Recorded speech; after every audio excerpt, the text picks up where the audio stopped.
15వ వార్డులో పేరిశాస్త్రి స్కూలు పక్కన ఉన్న శివాలయం కోవిల్లో తెలుగుదేశం పార్టీ ఉమ్మడి అభ్యర్థి అయిన అదితి విజయలక్ష్మి గజపతిరాజు గారు అత్యధిక మెజార్టీతో గెలవాలని 15వ వార్డు ప్రధాన కార్యదర్శి అయిన పట్నాల వెంకటేష్ ఘనంగా పూజలు నిర్వహించారు. ఈ కార్యక్రమంలో వార్డు సభ్యులు పాల్గొన్నారు.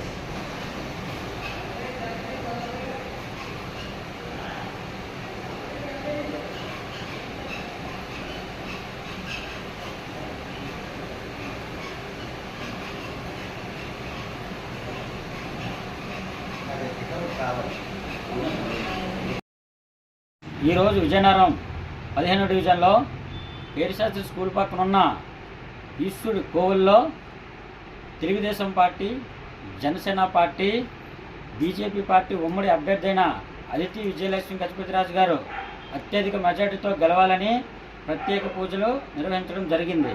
అలాగే నారా చంద్రబాబు నాయుడు గారు బీసీలకు 50 సంవత్సరాలకే 4,000 రూపాయలు పెన్షన్ ఇస్తాననేసి హామీ ఇవ్వడం హర్షణీయంగా ఉంది. అలాగే ప్రతి మహిళకు ప్రతి ఇంటికి 3 గ్యాస్ సిలిండర్లు ఫ్రీగా ఇస్తానని చెప్పడం, అలాగే ప్రతి చదువుకునే విద్యార్థులకు కూడా ఏడాదికి 15,000 రూపాయలు ఇస్తానని హామీ ఇవ్వడం చాలా హర్షణీయంగా ఉంది.